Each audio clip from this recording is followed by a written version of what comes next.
अब गवैया कैसे गावत है?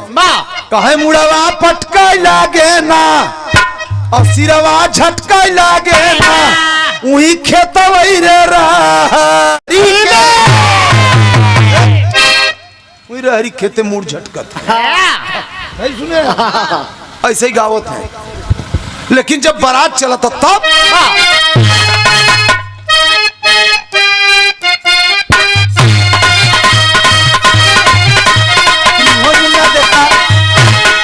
त्रिभुवन बाबू चोट लगेगा, देखा है, मालिक करें आप अच्छे हो जाओ जल्दी से, स्वामी जी की कृपा बरसे। लेकिन कलाकार हूँ, कलाकार कोई छोट बड़ नहीं होता है, तुम हमसे बड़े हो, इसलिए हम हृदय से बोलते हैं कि आप हमसे बड़े हो। अगर हम छोट कलाकारों का अपने से जूनियर कलाकार का सम्मान नहीं करेंगे तो हम कलाकार खुद नहीं है।